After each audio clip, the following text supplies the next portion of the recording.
Assalamualaikum warahmatullahi wabarakatuh. Selamat pagi anak-anak. Bagaimana kabar kalian semuanya? Apakah baik? Baik. Sebelum kita mulai pelajaran pada hari ini, alangkah baiknya kita berdoa terlebih dahulu. Berdoa dimulai. Berdoa selesai. Nah, sebelum kita mulai pelajaran hari ini, Bapak mau mengecek terlebih dahulu ini kebersihan kelasnya. Dicek dulu di samping kanan kiri kalian, di kolong meja kalian, apakah terdapat sampah atau tidak.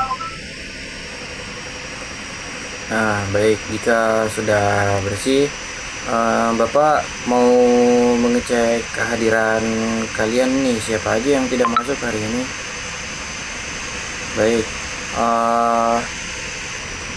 jadi sebelum memasuki materi kita tentang titik kumpul pokok atau break even point, Bapak mau nanya nih, dari kalian ada nggak sih yang masih ingat materi sebelumnya itu tentang apa?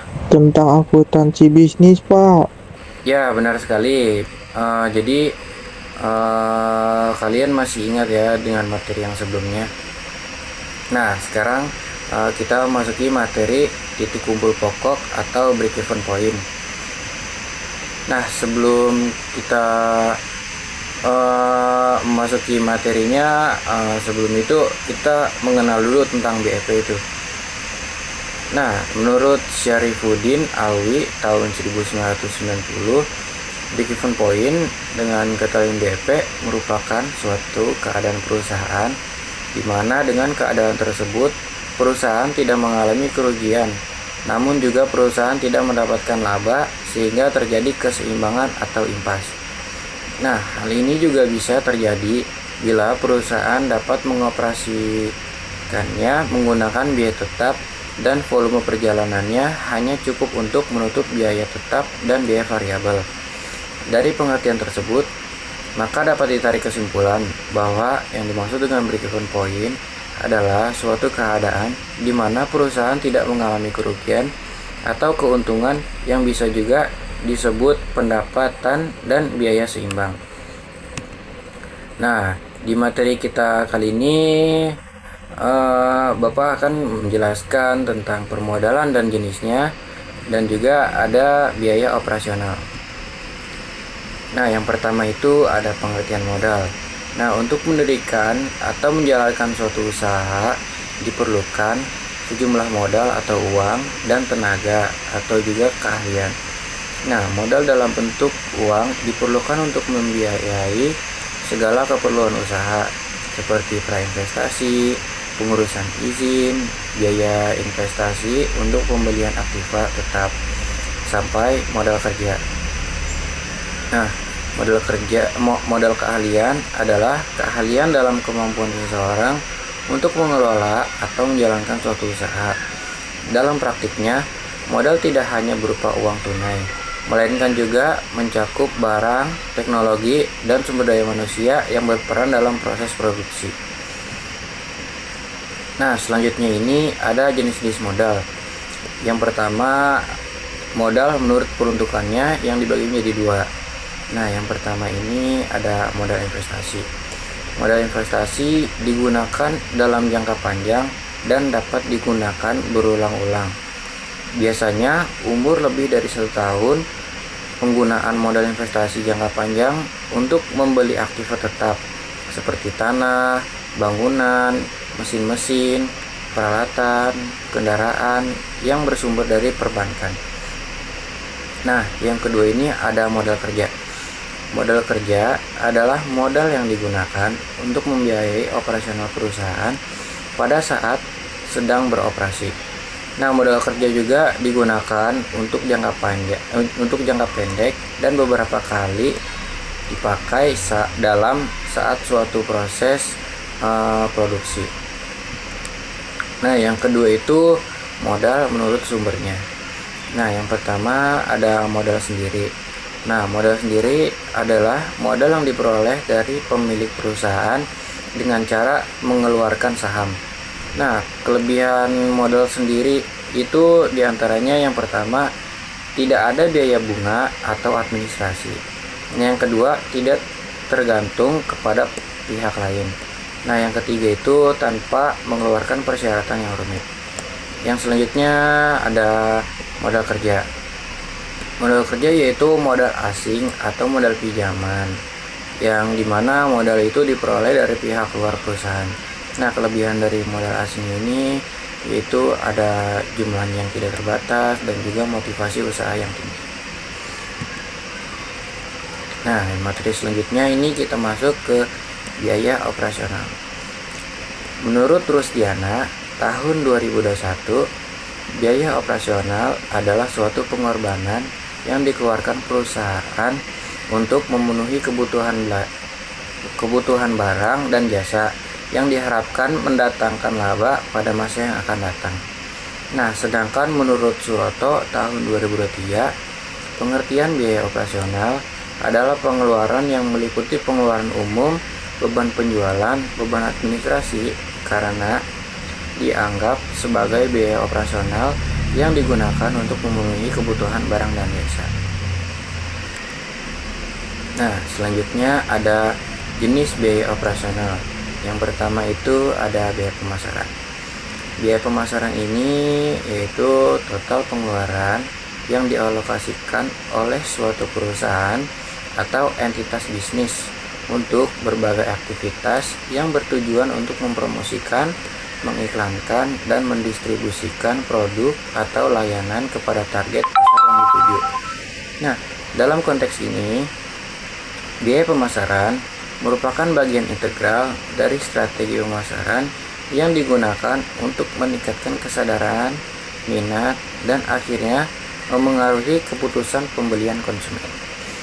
Nah, dalam upaya untuk mencapai tujuan bisnis, biaya pemasaran mencakup berbagai elemen seperti biaya iklan, promosi penjualan, pemasaran digital, penelitian pasar, pengembangan produk, pengelolaan merek, serta aktivitas-aktivitas lain yang mendukung proses pemasaran.